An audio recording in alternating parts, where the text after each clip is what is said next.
নমস্কার শ্রোতা বন্ধুরা, বিশেষ একটি প্রতিবেদনে আপনাদের স্বাগত জানাই। আমি আরজি রিয়া। বন্ধুরা, চাকরি মেলার সফল উদ্বোধন 12/12/2025 অর্থাৎ গতকাল অশোকনগর জেলা উত্তর চব্বিশ পরগনায় অনুষ্ঠিত হয়ে গেল। 12ই ডিসেম্বর 2025 আইটিআই কলেজ এবং বৃত্তিমূলক প্রতিষ্ঠান এবং পিবিএসএসডি স্বল্প মেয়াদী প্রশিক্ষণ কেন্দ্রের শিক্ষার্থীদের কর্মসংস্থানের সুযোগ প্রদানের জন্য উত্তর চব্বিশ পরগনা জেলা প্রশাসনের নির্দেশনা তত্ত্বাবধানে এবং পশ্চিমবঙ্গ সরকারের টিইটি এবং এসডি বিভাগের উদ্যোগে সরকারি বাণীপুর মহিলা আইটিআই কর্তৃক ডিসেম্বর 2025-এ একটি চাকরির মেলার আয়োজন করা হয়েছিল, অর্থাৎ গতকাল 12/12/2025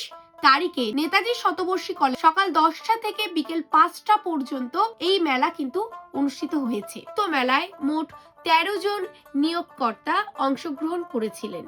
আইটিআই এর 66 জন আবেদনকারী, ভিটিসির 53 জন আবেদনকারী এবং পিবিএসএসডি 109 জন প্রার্থী চাকরি মেলায় অংশগ্রহণ করেছিলেন। উক্ত চাকরি মেলায় অতিরিক্ত জেলা শাসক টি and skill Shri Kajal Kumar Roy, WBCS executive Shri Tarak Mondal, WBCS executive জেলা nodal officer Uttar Chabbish Pargana, Utkarsh Bangla Shri Pallab Pal, DICO Uttar Chabbish Pargana, Shri Kuntal Ghosh অধ্যক্ষ আইটিআই বাণীপুর, শ্রী বাদল চন্দ্র মণ্ডল ছোট জাগুলিয়ার অধ্যক্ষ আইটিআই, পিটিপি আইটিআই এর 3 জন অধ্যক্ষের উপস্থিত সমগ্র মেলায় উচ্চ বৃদ্ধি করেছিল। মোট 228 জন অংশগ্রহণকারী এই চাকরি মেলায় অংশগ্রহণ করেছিলেন।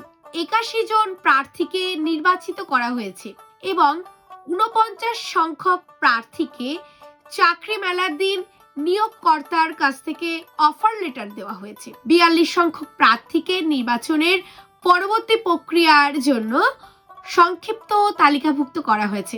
নমস্কার বন্ধুরা।